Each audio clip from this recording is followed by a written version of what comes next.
Hello, this is the second video in our fluids unit entitled Hydrostatic Pressure.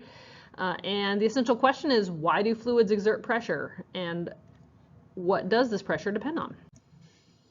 Hydrostatic pressure is defined as the pressure on an object from the fluid that is surrounding it. You may not have realized this, but you're actually experiencing hydrostatic pressure right now because you are surrounded by a fluid. The fluid is air, just like the bird that's shown in that diagram.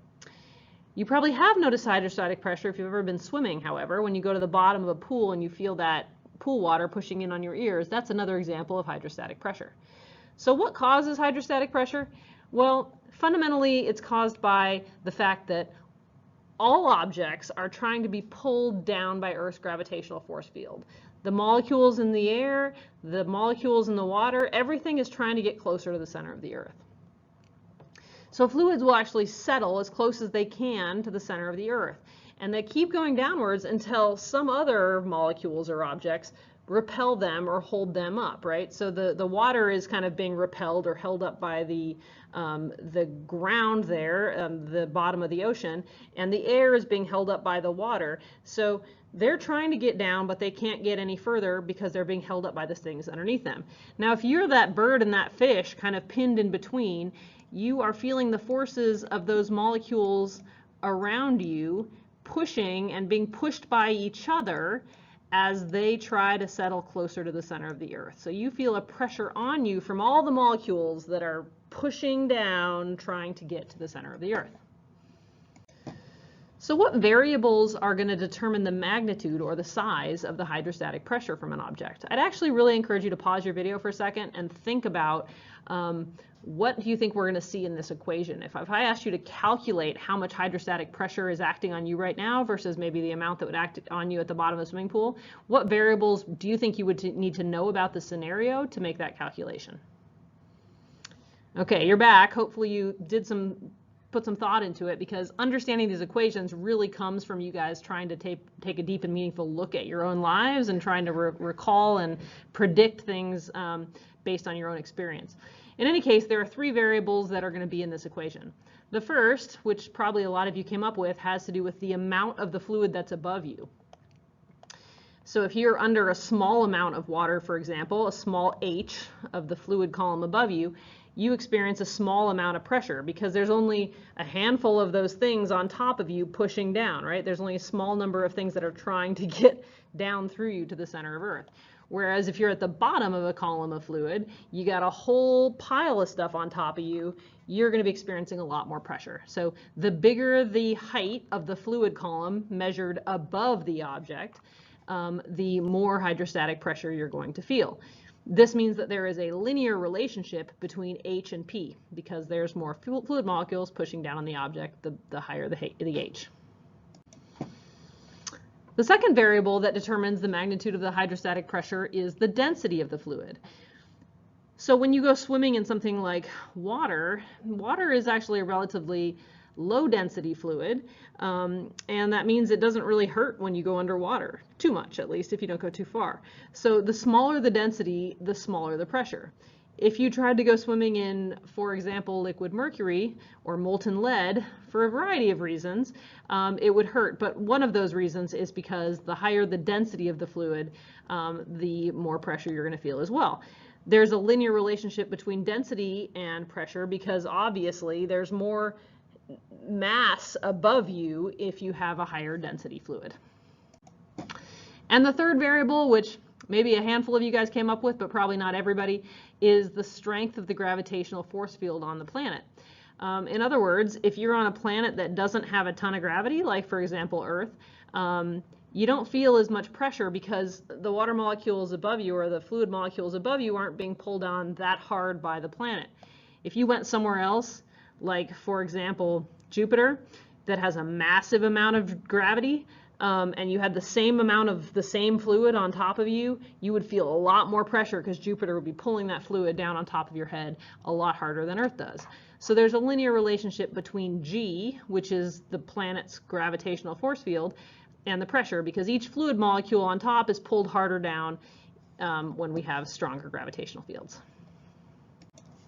So one thing that's kind of different about hydrostatic pressure compared to say, regular mechanical pressure, when we were talking about our hands pushing on things, has to do with the direction that hydrostatic pressure acts. Because fluid molecules can be shifted around and poked out of the way, like I demonstrated with the meter stick in the last video, hydrostatic pressure is the same in all directions. It pushes up, down, left, and right. So if you pick a point in space, the pressure is actually acting all around that point, on that point, not just in one direction. This is different than like the elephant standing on the high heels, which only acts downwards. Pressure acts in all, or hydrostatic pressure acts in all directions. We can see this if you've thought about the way bubbles look as they rise up in a fluid. They're definitely smaller down here when it's really deep because we have a lot more hydrostatic pressure based on that linear relationship between H and P. There's a lot more pressure, but that pressure acts in all directions. So our bubbles are still relatively spherical. As we rise up in the fluid column, the pressure on each bubble goes down because there's not as much fluid on top, but it still acts in all directions equally, which means our bubbles are still spheres. They keep their shape. It's not like flattened pancakes that you would see if that pressure only acted down. So what if you have a container that has a bunch of different fluids in it? Like, for example, this one, which I'll give you a little hint, has 2 different fluids plus 2 solids in it. Well, the pressure at any location in that column is going to be equal to the sum of the hydrostatic pressure contributed by each fluid above the object.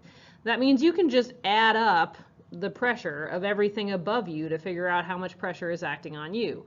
If you wanted to know the pressure on the bottom of this container shown, it would be the pressure from the honey, plus the pressure from the syrup, plus the pressure from the soap, plus the pressure from the water, plus the pressure from the veggie oil, plus alcohol, plus lamp oil, and then I'm adding air because there's actually another fluid on top of that column. That would give you your total pressure. So it's pretty straightforward if you have multiple pressures in the same container.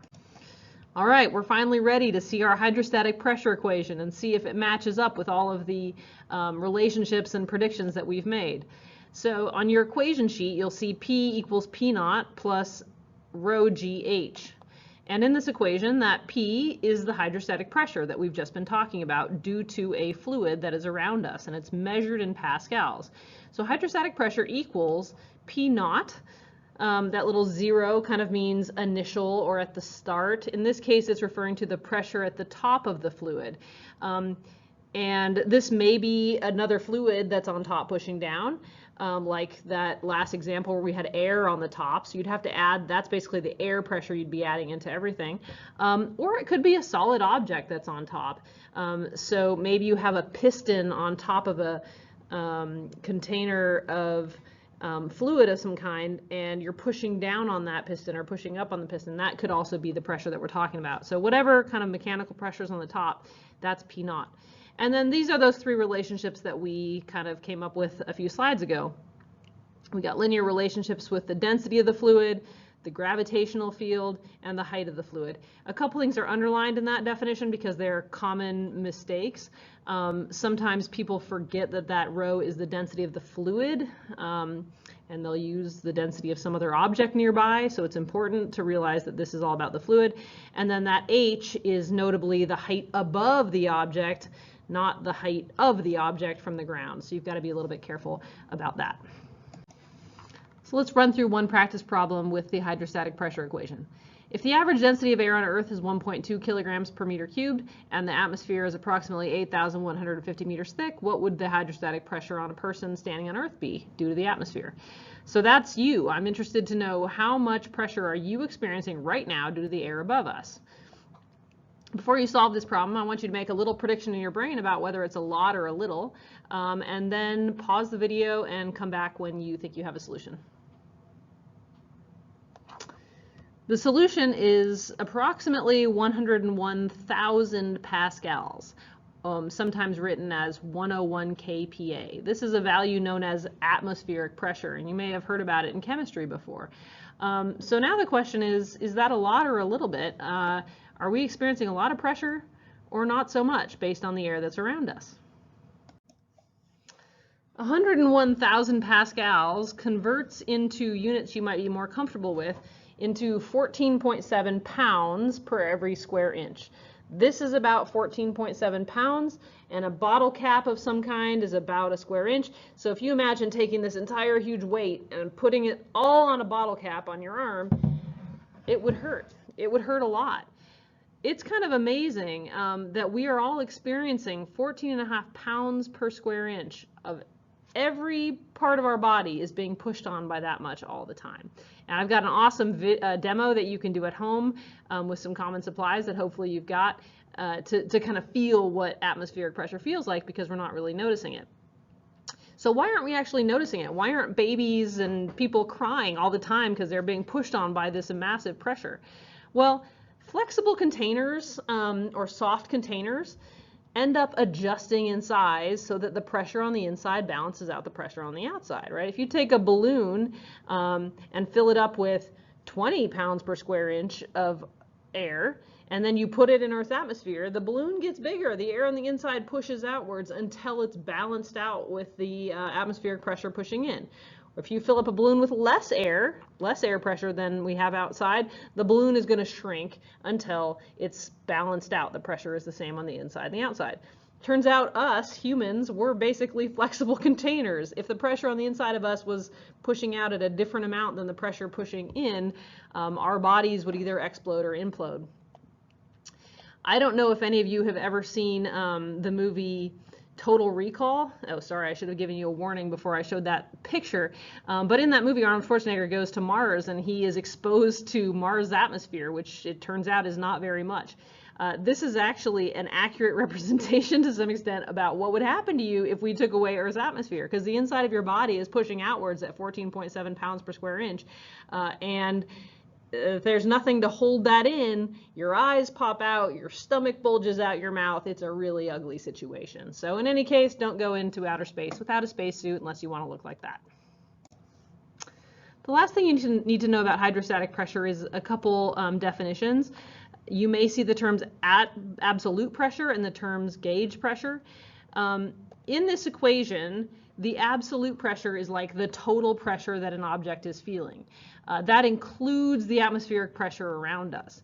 So if you're asked for absolute pressure, probably you're going to be calculating P and you're going to be substituting in 101 kilopascals as your P naught value.